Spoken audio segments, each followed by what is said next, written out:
González. ¿Nos quieres comentar algo, mi querido Eric? Gracias, doctor. Espero ya se escuche un poco mejor así, Sí. con los audífonos. Ok, muy bien. Bueno, en este caso, con muchísimo gusto hemos tenido la oportunidad de abrir un espacio por parte del Programa Institucional de Atención a Estudiantes Universitarios para poder presentar una ponencia tan interesante como la que la profesora, mi profesora, durante un año más o menos del posgrado, con quien tuve el gusto de compartir, hoy nos va a presentar. Es un verdadero gusto que ella tan gentilmente ofreciera su apoyo frente a esta solicitud, por supuesto. Entonces, maestra, le agradezco muchísimo. Va a ser un verdadero placer poder escucharla y, por supuesto, contando con una total confianza en que todo lo que usted nos comenta el día de hoy es de utilidad para la sociedad, ¿no? En estos tiempos que están siendo algo complicados para todos en varios modos. Sin duda alguna, el aporte que usted pueda realizarnos va a ser muy útil. Entonces, bueno, sin más por el momento, le cedo la palabra, maestra, y gracias nuevamente. Bienvenida, Muchas gracias. ¿Se escucha bien? Sí. Ok, ya. Es la pregunta de ahora en estos tiempos, ¿no? Siempre preguntando si esto se escucha bien. Bueno, antes que nada les agradezco, por supuesto, enormemente la invitación para participar en este ciclo de actividades que muy amablemente Eric, ¿no?, me hizo la invitación y pues organizada por parte de la Universidad del Estado de México, ¿no? Y agradezco, por supuesto, a todos los presentes por su tiempo y por su interés, ¿no?, en esta temática.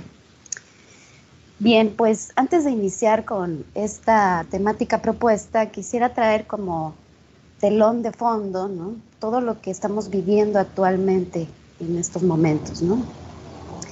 Si bien el mundo se ha visto superado por la pandemia, las condiciones de resguardo y encierro ha producido una serie de manifestaciones sintomáticas distintas en los sujetos. Y mientras todo ello ha ido ocurriendo, la vinculación al mundo virtual, como lo llamaremos, ha sido instalado con más apremio para millones de personas en el planeta, que fueron de alguna manera migrando, digamos, su encierro a una especie de encierro tecnológico. Empresas dedicadas a la actividad en línea vieron crecer sus ganancias exponencialmente. Asimismo, la riqueza sigue siendo repartida entre unos pocos, concentrada en parte en los dueños de este giro. En el polo opuesto, miles de millones de personas han sido arrojados a la pobreza y a la pobreza extrema. Con toda esta realidad, la conectividad a la web es algo que sigue en incremento y de este mundo, digamos, convulsionado, ¿no?, nos parece relevante pensar sobre algunos de los efectos en la subjetividad. Dado que la tendencia es la hiperconectividad del mundo, de entrada me pregunto, ¿de qué cualidad son las conexiones por vía de este escenario de la pantalla virtual? Y por ende, tal vez acercarnos a las características del mismo. ¿Qué podríamos llamar tentativamente como el mundo virtual? En principio, parte de la oferta que ofrece este mundo virtual es una serie de escenarios donde el sujeto, por ejemplo, puede interactuar con otros, como las redes sociales, los juegos virtuales, las aplicaciones para citas, etc., ¿no? La gama es verdaderamente variada y siendo así, el sujeto al navegar por estas aplicaciones se ve envuelto en una lógica bastante más distinta a un escenario, digamos, de su realidad material. Y si esto es así, ¿de qué condiciones hablamos? ¿Y qué efectos podemos recapitular? Otro tanto sería también pensar hacia dónde nos dirigimos, a una transmutación de un sujeto robot, o si la sociedad futura podrá ser cuidadosa en la utilización de esta tecnología pensando en el beneficio de la misma y no en un descontrol explosivo. Para iniciar con estas características de este mundo virtual, autores como Fragoso y otros ya lo han descrito en relación a un trastocamiento de la percepción del tiempo. Las aplicaciones que recrean un mundo de experiencia virtual deben estar confeccionadas con la garantía de que el espectador tendrá una especie de inmersión total en ese mundo. Para ello es importante asegurar que él mismo sienta que la conexión y la navegación por este sea realmente veloz, casi lo viva como instantáneo. Es recrear la sensación en el sujeto que se encuentra ahí en tiempo presente, de tal suerte que la espera sea algo casi imperceptible para el usuario. De hecho, cualquier aplicación que sea lenta, que el usuario sienta o perciba que hay una lentitud para entrar a ella, para conectarse, está destinada al fracaso en estos tiempos. Me gustaría entonces remarcar esto como uno de los efectos de dicha experiencia, donde el sujeto es intolerante a lo pausado, a la paciencia, quedan desautorizadas para él mismo.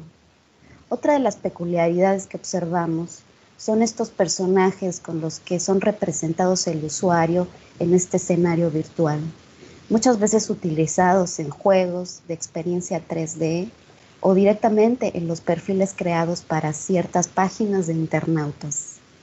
Los mismos hacen como el símil, entre comillas, del sujeto, como un espejo, pero configurado con tecnología virtual, elaborados por él mismo según las oportunidades que otorgue el programa.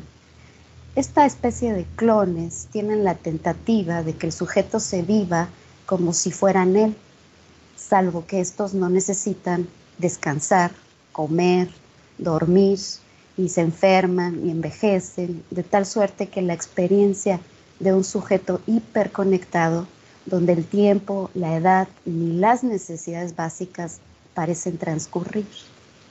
Siendo así, detrás de esta hiperconectividad aparentemente por un representante animado en la red, se esconde parte de la demanda que genera este gran otro de la web. Es decir, nunca desconectarse, configurar, por decirlo de algún modo, la vida, el cuerpo y la interacción bajo ese modelo de mundo. Esto nos hace pensar, ahí el sujeto, ¿para quién o para qué está conectado todo el tiempo? En realidad parece que para nadie, en tanto que su dispositivo es el que permanece conectado, no el sujeto. Sin embargo, en este punto pareciera que se observa ese franqueamiento de límites en la pantalla a la vida misma, en la que el sujeto se vive como el dispositivo o extensión del mismo. El usuario experimenta que puede estar en varios submundos o portales al mismo tiempo. Da la impresión de que puede abarcar todo con el esfuerzo de un dedo dando clic. Así pues, como lo señala Philippe Q, a diferencia de la época de la televisión, donde se podía diferenciar el espectador del espectáculo, en tanto que ahí el espectador no es parte del espectáculo, solo un receptor pasivo. En la actualidad de la pantalla digital, dicha diferencia ya no es concebible, puesto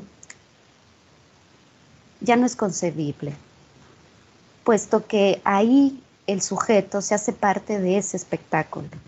Es más, él es el espectáculo que los demás miran y viceversa. A este respecto, parte de la demanda de este discurso es también que el sujeto exhiba todo de sí, debilitando la sensación de frontera entre el mundo privado e íntimo del exterior. Siendo así, podríamos preguntarnos si esta hiperexhibición ha trastocado en parte la forma en que los sujetos se vinculan con su semejante, en tanto que en ocasiones escuchamos en el consultorio lo importante que es conocer a la persona a causa de un interés por vía de sus redes sociales, de sus likes, y que ella dará la clave de quién es esa persona. dejando muy disminuido el acercamiento o la experiencia del encuentro sin nada preexistente. Desde la palabra y decir de ambos paulatinamente, ya que esto involucra tiempo y sobre todo incertidumbre, cuestión poco pensable para el gran líder de la web. Asimismo, todo este entorno virtual es ilimitado. La oferta de información, de aplicaciones, de portales, son infinitas. Unido a ello, la misma se revela ante el navegante de este mar virtual dotada de gran hiperrealidad, es decir, donde los sentidos perciban lo que ocurre como si se viviera ahí. Retomando, es la inmersión total que se demanda del sujeto, donde nunca termina de navegar en ese mar infinito y profundo que, de ser posible, pueda ahogarse en él. Con todo lo anterior, podríamos decir que en dicho mundo virtual, lo que se pretende expulsar, sustraer, es, digamos, metafóricamente hablando, de la castración, es decir, de todo aquello que sea causa de frustración, de dolor, de limitación y pérdida, que el navegante pueda experimentar ahí, aunque en su vida, como cualquier sujeto que se la juega para crearse un lugar en el mundo, invariantemente siente. A grandes rasgos, esa es la pretensión o promesa, como destaca Pasolini, del mundo en la web. Promesa altamente seductora para los ojos del usuario, dado que ahí la existencia aparece más sencilla de transitar que en la que está por fuera de la pantalla. Entendiendo que la angustia y el dolor existencial son aparentemente camufladas por aplicaciones que te solucionan la vida, tan solo a un touch, y con equipos ahora de inteligencia artificial que prometen acompañarte, conocerte mejor que tú mismo. Entonces, si esta escena se reproduce al alcance, ¿para qué relacionarse con otro, en tanto sujeto limitado, precursor de angustia e incertidumbre? Sensaciones cada vez más intolerables en el discurso de nuestra época. Valdría preguntarse si en este desfiladero virtual es ese otro como semejante, lleno de diferencias e incompletud, que nos recuerda la propia, que ese otro también es un yo, es el que se busca eliminar de la escena en la pantalla, o si es el menos importante en toda esta producción artificial denominada ahora inteligente. Cuando escucho a alguno de los pacientes en el consultorio, parece emerger una especie de contradicción o paradoja que marca este tiempo. Por un lado, deben encontrarse un lugar en el mundo, digamos real, significativo para ellos dentro de su contexto, pero al mismo tiempo es muy importante a veces, cuestión de vida o muerte, posicionar un lugar en ese mundo virtual de conexiones, de vistas, de likes, que tiende a percibirse altamente valorado y estimulante dentro de ese contexto. A la par, escucharse a sí mismo, su dolor, sus deseos de vínculo, parece no caber en ningún lado, como si buscarse a sí mismo a través del otro, sintiendo a veces angustia, a veces soledad, a veces vacío, fuera más riesgoso e inconcebible que quedarse en una especie de concentración consigo mismo, en una pseudo comodidad, donde este mundo vibrante de la pantalla reproduce una especie de sostenimiento de tal acomodamiento, o diría casi congelamiento del sujeto, puesto que la virtualidad crea un artificio de satisfacción inmediata, con pocos tropiezos. Hay una especie de disposición, de facilidad, de todo al alcance de un clic.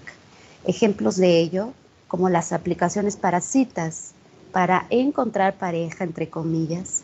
Estas se sostienen porque se encargan de crear la ilusión en las personas que evitarán las experiencias de rechazo, muy frecuentes en los escenarios de la vida cotidiana. Sin embargo, esta aparecerá en algún momento, puesto que después del match, el sujeto desliza fácilmente a convertirse en un objeto meramente de uso y eliminación una vez encontrada la satisfacción que apunta a la inmediatez en ambos. Con lo descrito anteriormente nos surge otra inquietud. ¿Acaso el sujeto solo se vería sumergido por la experiencia en la web, confeccionada de la manera descrita? Encontramos que el sujeto no es un ser pasivo que trae su singularidad y estructuración psíquica, que está atravesado por un lenguaje y una fantasmática, donde todo ello intervendrá en la forma de conectarse y habitar ese espacio virtual. Como nos lo ha enseñado el psicoanálisis, si ese entorno ha sido alcanzado por las leyes del significante desde ese gran otro, tesoro de los mismos, entonces podemos advertir que contendrá elementos susceptibles de ser influidos para la escena particular del sujeto. Algunos investigadores sobre la misma temática, como Sherry Turkle, pionera en esto, y entre otros, han desarrollado su visión al respecto para poder dar cuenta si el sujeto se vive en planos de dimensión distintos, uno en el que se expone y otro de la vida llamamos cotidiana. Las posturas son diferentes. Para algunos sí hay un dualismo donde el cuerpo se pone en pausa o se oculta frente a la actividad de la pantalla, pero para otros, ¿no? Hay una especie de desdoblamiento de ese yo, marcado por una exacerbación de lo imaginario y también donde tal distinción no aparece. No es parte del alcance de esta exposición, pero en forma breve, lo que interesa es dar cuenta de la aportación del psicoanálisis, en particular a la estructuración del yo, en lo cual ciertamente al hablar del yo como instancia en sus orígenes nos remite a los momentos primitivos de la subjetivación, y en ella el agente que surge en primera fila es el cuerpo. Antes de un yo somos un yo corporal. Como se entiende, el cuerpo no es una dimensión que exista a priori en el devenir del sujeto. Este debe construirse apuntalado en el de carne y hueso, pero jamás alcanzable en su totalidad, dado que su traducción siempre es recortada. En ese orden de ideas, la relación con el mismo es de forma virtual, como Lacan y Freud nos lo mostraron. Por un lado, cuando se habla del síntoma, este es la representación sustitutiva de algo otro, como una pantalla. Asimismo, las fantasías como elaboración plásticas en las que se perfila una trama que proyecta cierta narrativa del deseo oculto del sujeto. El yo es como una pantalla en la que es proyectada la imagen del cuerpo. Y es gracias a la misma que podemos hacernos de un cuerpo propio, de un yo reconocido como uno y no otro.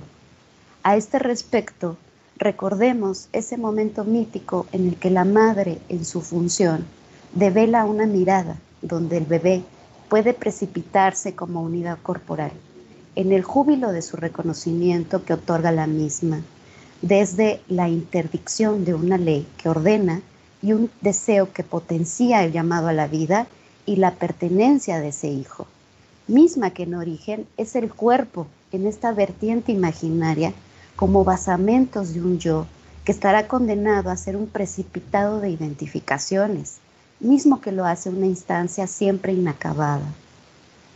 Todo esto es posible porque la mirada materna ha favorecido, en principio, un manto de significaciones previo a la existencia en cuerpo real de ese hijo por nacer, que una vez lanzado a la vida, a su existencia, será cubierto por ese manto psíquico, en el que será envuelto, digamos, la madre se vincula con ese cuerpo que es su bebé, causa de su deseo, mismo del que se irán entretejiendo fronteras, bordes, que vayan haciendo de ese bebé un cuerpo, un sujeto.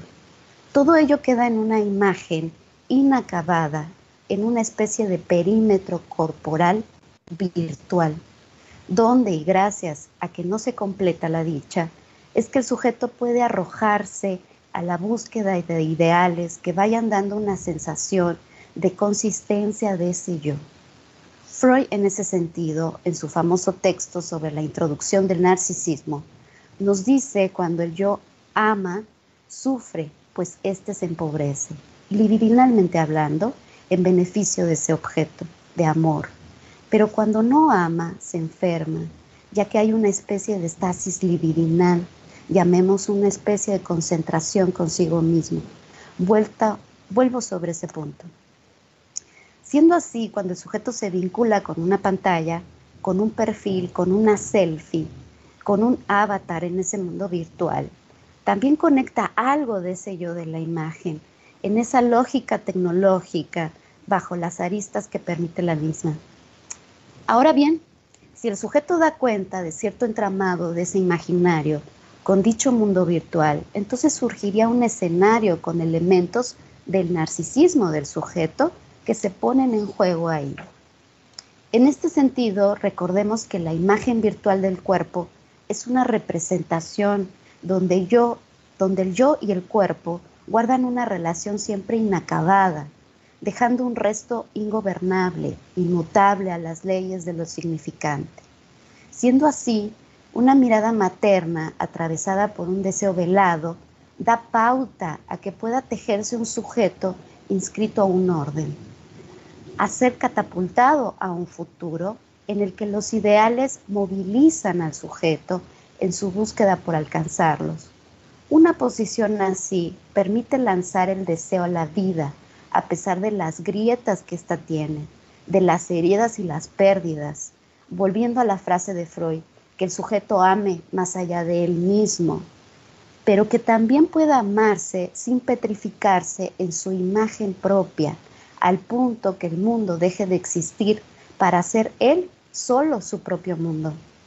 Dicho esto, retomando aquello de la promesa virtual, a la que se aspira ceñir al usuario, me pregunto si lo que se pretende es que el cuerpo y esa imagen configurada en la pantalla sean equiparables, que sí se sostenga esa igualdad en totalidad, que ahí el sujeto se petrifique en sí mismo, donde ese mundo de pantalla lo congela en un espejo donde el amor se ha vuelto ciego, pues lo único que ve en ese desplegar de fotos e imágenes es a sí mismo. El mundo en este punto ha quedado desierto, pues él es el único mundo. Los demás ya no importan, ya no existen, son cosas, son decoración tal vez de la foto.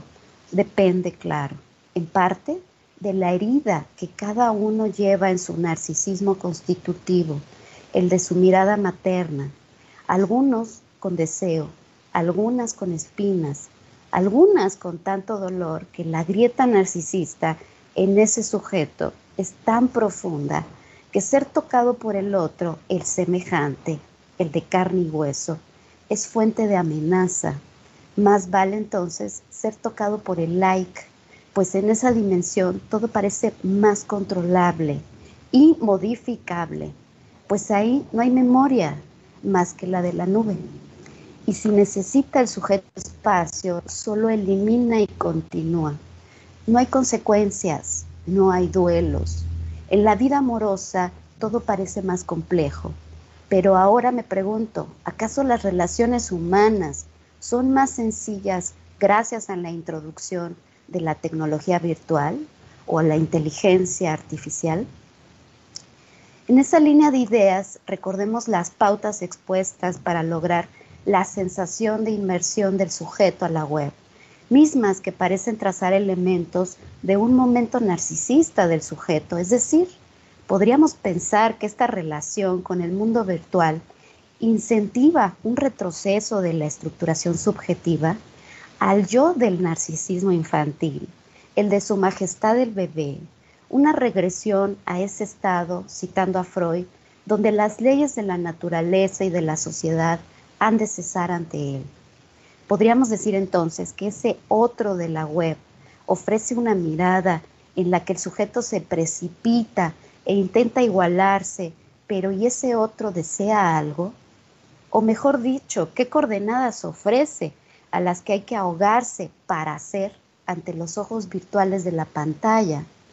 ¿Será que lo que busca esta creciente vida conectada es que el sujeto siga sosteniendo y persistiendo en la fantasía omnipotente de ese narcisismo del yo ideal, es decir, a la inmortalidad que lo distingue, donde el sujeto no sufra, el cuerpo no enferme, la pérdida sea invisible, donde el paso del tiempo sea inmóvil.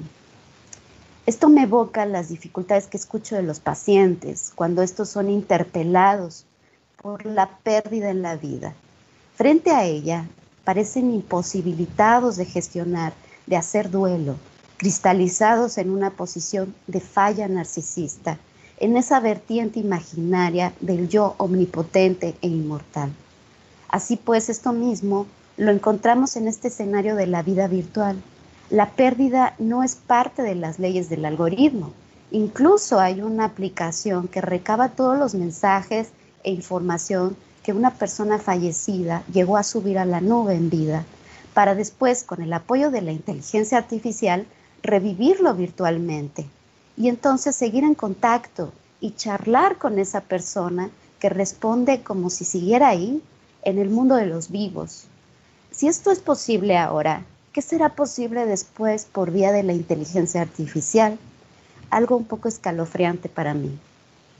Con todo lo anterior, no sabemos si podemos hablar de dos mundos en los que el sujeto entra y sale, se conecta o desconecta, o si la sensación de distancia con su dispositivo, con esa membrana virtual que bordea, para el sujeto es indistinguible. Lo cierto y lo que nos sigue mostrando la escucha psicoanalítica es que el cuerpo, siendo usado con fines narcisistas, como los mostrados, perpetúa un sufrimiento muy añejo del sujeto, donde el cuerpo de carne y hueso sí puede ser afectado al punto de la enfermedad, aunque esta sea la salida para que el yo de ese imaginario, de la imagen virtual, de su omnipotencia, no sienta amenaza en su sobrevivencia. Siendo así, bajo la luz de los autores citados que señalan, la dichosa promesa digital en todos sus aspectos no se sostiene. El sujeto sigue sufriendo por las mismas cosas, sigue mortal, solo que ahora está más entretenido y distraído. Por otro lado, el supuesto reemplazo o relevo tecnológico al que se pretende llevar la vida en toda su magnitud, quizá podrá ser posible para la tecnología artificial, sustituyendo hasta partes del cuerpo humano en robóticos. Sin embargo, lo que el psicoanálisis sigue demostrando es que para el sujeto psíquico lo que importa no es el cuerpo de carne y hueso, sino el de la imagen virtual.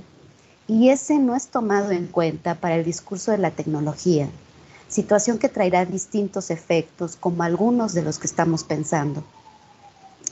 Frente a un capitalismo cada vez más voraz, que ya rebasó el límite de nuestros recursos planetarios, naturales, está mudando al parecer a una especie de mercado basura virtual, donde su subsistencia y acumulación de riqueza es sostenida por la captación del hombre, hecho un usuario, un navegador, casi máquina, absorbido por su hiperatención a su dispositivo.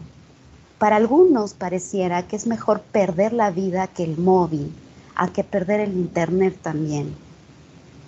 Al final no debemos olvidar que el sujeto también es capaz de resistir, de limitar su presencia en línea, su hiperconectividad y producir un revés al consumo seductor del que puede ser objeto. Que el sujeto sea capaz de crear un contrapeso, pero para ello debe darse la oportunidad de conectarse más consigo mismo y el otro como semejante, como diferente, como incompleto, soportando la incertidumbre que toda relación conlleva. Y que tal vez ahí, en ese baile, metafóricamente, que pueda sostener con el otro, pueda ir sintiendo la cercanía, sin amenaza. Que la intimidad de un vínculo pautado por el buen paso y el tropezón es posible, y en ello todo se va moviendo hacia la vida, pero no la de Facebook o Instagram, sino la de aquí, pues solo tenemos una, y es aquí y ahora, no habrá otra. Y con esto finalizo mi exposición. Muchas gracias.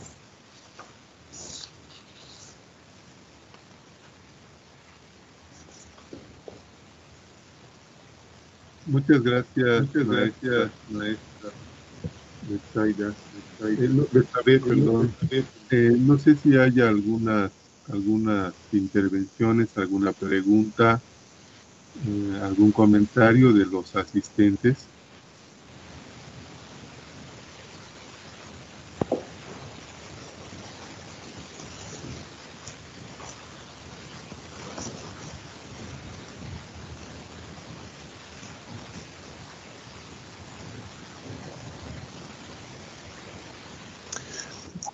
Sí.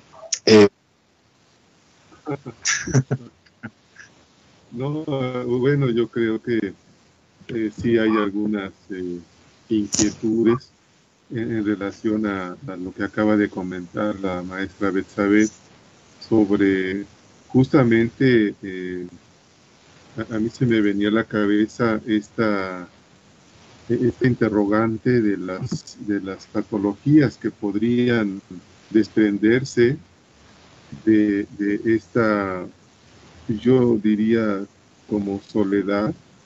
La maestra lo refiere en otros términos, pero narcisistas, pero yo creo que uno puede sobreestimular su soledad y esto podría traer consecuencias psicopatológicas que no sé si puedan ser reversibles debido a que la atención psicológica actualmente pues también está haciendo a través de videollamadas, a través de la red y difícilmente uno como paciente puede estar en presencia de su terapeuta. Ya lo hemos escuchado que pues algunos pacientes no se sienten cómodos con la atención en línea. Ellos prefieren ver a su terapeuta y han referido a los psicólogos, pues yo quisiera esperarme, no quiero trabajar así, esperarme a que pueda yo verte en el consultorio. Esto pues son algunas manifestaciones que creo que podrían ser mucho más extensas, más amplias y que podrían estar incidiendo, digo, sabemos que están incidiendo la soledad y el mundo virtual en el psiquismo de las personas, ¿no? En su ansiedad. Los humanos somos eminentemente sociales, necesitamos el contacto con los otros. Y no necesariamente o no solamente el contacto físico, sino estar con ellos, hablar con ellos. Y esto es algo que ocurre también en los procesos terapéuticos. No sé si usted, maestra, quisiera comentarnos algo más en relación a eso. Sí, claro. Bueno, justamente, ¿no? Este escenario que estamos viviendo todos, de alguna manera nos arrojó, ¿no? A estas herramientas, ¿no? Definitivamente es un barco en el que vamos a tener que andar todos, pero yo también observo, ¿no? Que a pesar de que pareciera que la conexión con los dispositivos, ¿no? La entrada en todas estas escenarios, ¿no? De la web, el sujeto ya venía, ¿no? Utilizándolos bastante, ¿no? Le dedicaba gran tiempo, pero ahora con esto de la pandemia, yo también observo entre el encierro, por supuesto, ¿no? Y otros factores, los sujetos también ya están un poco cansados, agotados, ¿no? De estar teniendo, ¿no? Esta interacción así, ¿no? Entonces, bueno, pues creo que es una forma tal vez de cuestionarse, ¿no? Si antes de la pandemia el sujeto permanecía tanto tiempo conectado, ¿no? O dedicaba tanto tiempo a esta conexión, ahora que ya no tiene la oportunidad por el encierro mismo en el que estamos, ¿no? Si ahora eso le está cuestionando, ¿no? Su propia vida, cómo la estaba, ¿no? Llevando, ¿no?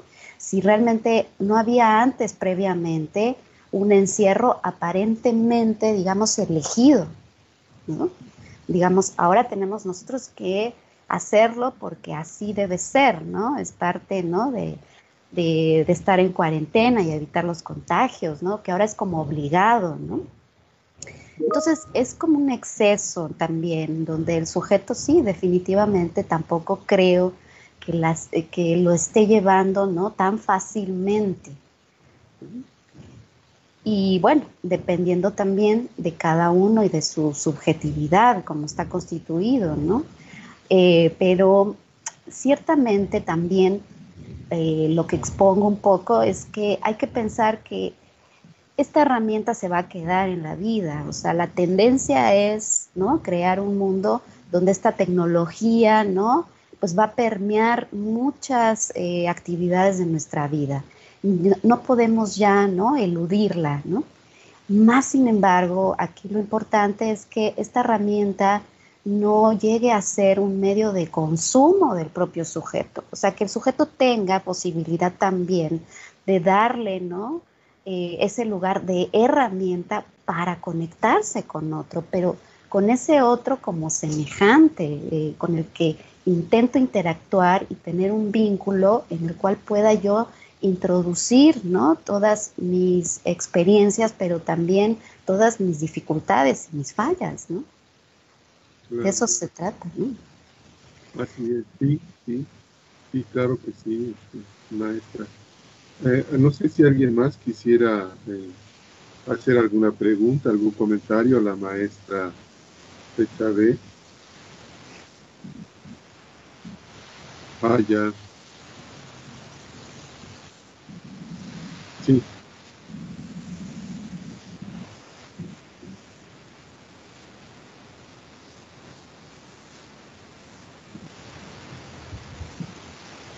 Recomendaciones. Bueno, pues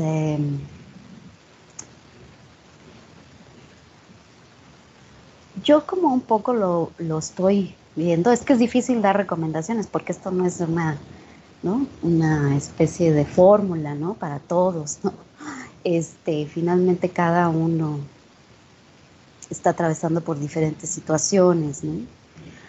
Pero yo pensaría, ¿no?, que el sujeto sí tiene capacidad para decir o resistirse, ¿no?, a estar conectado todo el tiempo. Digamos, ¿no?, eso tendría que ver con un sujeto que se da autoridad, ¿no?, sobre su propio deseo también, ¿no?, que no se ve acaparado, ¿no? Pero para que ello sea posible, pues digamos que también, ¿no?, hay que ir a buscar también, ¿no?, una cierta vida allá afuera, hacerse de ella, ¿no? Entonces, en estos momentos, ¿no?, pues estamos un poco atrapados, ¿no?, en esta conexión, pero también creo que si bien ya estamos en esto, se pueden crear, ¿no?, elementos para que el sujeto pueda conectarse con las demás personas, pero desde este lugar en donde pueda realmente interactuar con el otro, ¿no? Es un poco, tal vez, ¿no?, lo que estamos ahorita, este ejercicio, por ejemplo, ¿no?, que ustedes hacen, ¿no?, de poder traer, ¿no?, este ciclo de conferencias y yo poder verlos a ustedes. En realidad no los estoy viendo, yo veo solamente un cuadrito, ¿no?, con un nombre, ¿no? Entonces, yo, digamos, desde mi imaginario, ¿no?, como narcisista, ¿no?, por decirlo así, pues yo puedo imaginar un poco cómo es este público, pero es parte de mi imaginario. En realidad yo no sé quién está detrás de esta pantalla. Para saberlo, yo tengo que convocarlos, ¿no? Que ustedes se cuestionen, que platiquen, ¿no? Que participen, ¿no? La idea precisamente es que esa persona que está detrás de la pantalla también se haga ver, pero se haga ver precisamente exponiendo también quién es, ¿no? Entonces, si bien ya estamos todos en esto, yo creo que precisamente utilizarla, ¿no?, como un barco que el sujeto pueda sentir que todavía puede remar ¿no? En él, y no que él se ahogue en él, ¿no? Es una cuestión un poco de grados, ¿no?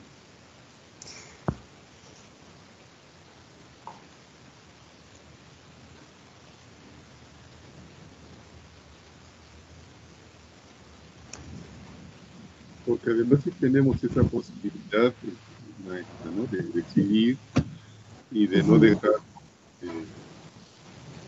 inundar o rebasar por, ya no digamos la tecnología, sino el uso que se le está dando a ella. Si bien usted comentaba hace un ratito que ya venía siendo utilizada quizás en exceso y que a veces uno se siente que algo le falta cuando sale a la calle sin su teléfono, y lo deja uno en casa sin la tableta, o cuando no tenemos la conexión a internet. Yo alguna vez hice un comentario y dije, bueno, es que cuando salgo a la calle y se me olvida mi teléfono, me siento como si estuviera yo desnudo, algo me falta, ¿no? Lo necesito. Y entonces he regresado por el teléfono porque me siento ahora sí como, yo no sé si me sentía yo como solo, como sin la posibilidad de hablar con alguien, que ahora ya pues es muy inmediato, no necesito ir hasta su domicilio para verlo, sino le puedo marcar y rápidamente, no importa dónde esté. Y este tema de la virtualidad ciertamente nos ha empezado a rebasar, yo no sé qué tanto, pero y como bien lo señala, esto pues va a seguir así. Y nosotros como sujetos, como individuos, sí debemos no permitir que esto nos rebase y que sigamos, digamos, tener una vida nosotros con otros semejantes nuestros, con nuestra familia, con nuestros amigos, porque ya se han visto ejemplos en donde está una familia, por ejemplo, en su sala o en un restaurante,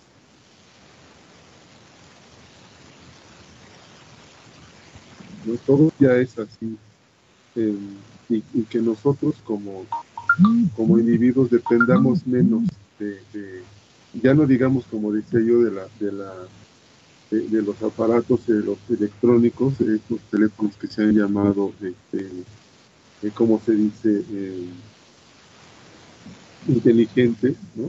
Teléfonos inteligentes, porque ya podemos tener todo allí, eh, podemos tener nuestro correo, podemos entrar al Face o a otras redes, y entonces, bueno, eso eh, nos absorbe y estamos ahí, ya pareciera como si, usted lo dice, en lo imaginario tuviéramos acceso al mundo entero allí, ¿no? Y podemos mirar artículos o videos o conferencias en cualquier parte del mundo, ¿no? Ciertamente que llega a tener algunas ventajas la virtualidad, pero con ciertas limitaciones y con algún uso muy eh, prudente, digamos, de nuestra parte, ¿no? Sí, digamos, con cualquier producción o objeto, ¿no? De esta economía un poco capitalista, pues cualquier objeto de ese capitalismo puede ser usado, ¿no? Para que el sujeto goce, ¿no? Con ese objeto, ¿no? Entonces, sí, digamos, las oportunidades que ofrece, ¿no? La conexión a la pantalla, a la web, pues también, ¿no? Pueden ser como una forma más de adicción, ¿no? Para el sujeto. El asunto es que, bueno, es una adicción un poco engañosa, ¿no? Porque de alguna manera, ¿no? El medio, ¿no? Está hecho y conformado para que cada vez seamos más dependientes, ¿no? De esta conexión. Ok, sí, sí. No sé si hay algún comentario. Por supuesto que sí. De mi parte, tengo un par de preguntas para usted, maestra, si me permite. Claro, claro. Hoy en día hay algunas instituciones que se han dedicado a ofrecer atención psicológica, ¿no? Por medios de vías telefónicas, Y ellas reportan en sus estadísticas que ha habido una especie de boom en ciertas condiciones por parte de las personas que se comunican. Ataques de pánico, ¿no? Estados de ansiedad exacerbados, algunas otras condiciones que apuntan un poco más a estados depresivos en las personas. Precisamente este tipo de instituciones logran asociar este tipo de reacciones a la pandemia, ¿no? A estas condiciones de encierro, entre comillas. ¿Qué podemos esperar aún más adelante? ¿No? Sé que es como una pregunta complicada y casi imposible, ¿no?, de responder, el qué podemos esperar. Pero con este trabajo a mí me parece que usted alcanza a reflejar un par de puntos que me parecen muy importantes pensar. Y entre ellos, ¿no?, un tanto ahora se piensa una reacción normal, ¿no?, estos ataques de ansiedad, estos ataques de pánico, estos estados depresivos, se piensan como normales dentro de las reacciones. ¿Qué podemos pensar que podría ser normal también bajo estas condiciones? Pues es que cuando intentamos hablar de normal o anormal, pues ya nos metemos en un gran problema, ¿no? Porque pues es a veces de pronto catalogar, ¿no? Poner títulos, ¿no? Y que es, bueno, es complicado, ¿no? Pero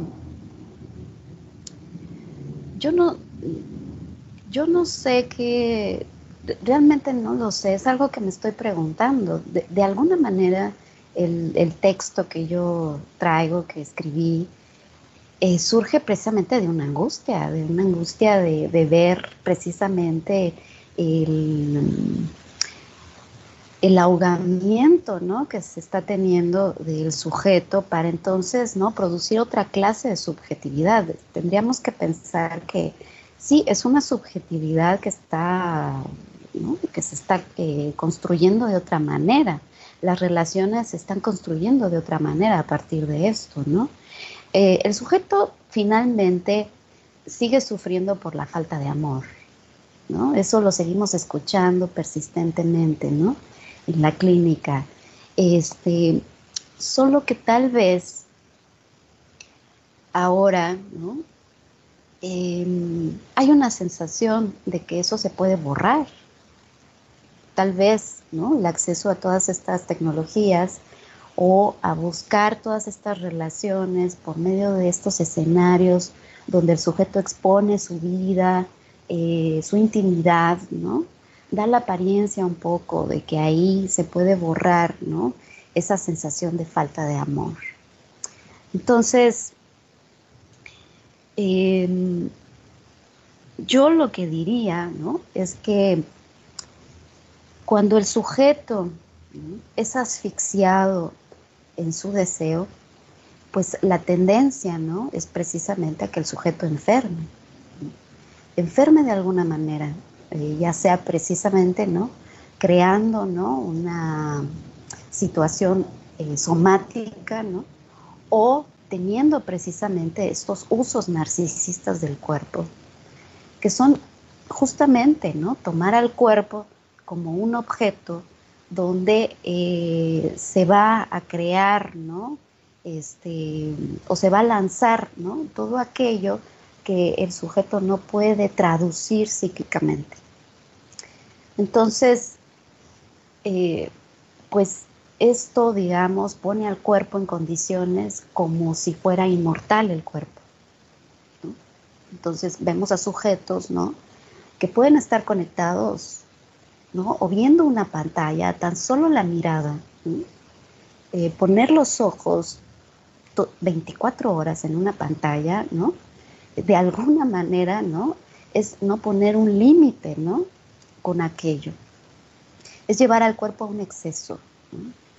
Entonces, bueno, si bien nosotros o en la consulta ya escuchamos problemáticas de este tipo, precisamente también porque la modernidad, ¿no?, o el discurso social en el que estamos todos tiende mucho a exacerbar una posición narcisista, ¿no?, de las personas. Ahora tal vez, ¿no?, la combinación con la tecnología lo haga todavía, ¿no?, más acentuado, se me ocurre, ¿no? Pero siempre pensando que el sujeto tiene también una posición activa frente a esto, ¿no?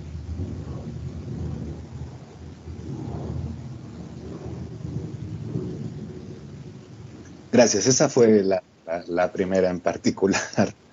Y la segunda es cómo adaptarse a este tipo de condiciones virtuales. Lo comento porque, bueno, hay alguna especie de ideas también por parte de algunos otros profesionistas o pensadores en donde hablan de que este tipo de reacciones que se está teniendo frente al encierro, ¿no?, el exceso de virtualidad, desencadenan una serie de reacciones, ¿no?, estos ataques de pánico, ansiedad, etc. Y ellos mencionan que en ciertos modos son formas de adaptación hacia una especie de nueva cotidianidad. Entonces, mi pregunta orientada en este sentido, ¿cómo un sujeto se puede adaptar frente a estas condiciones?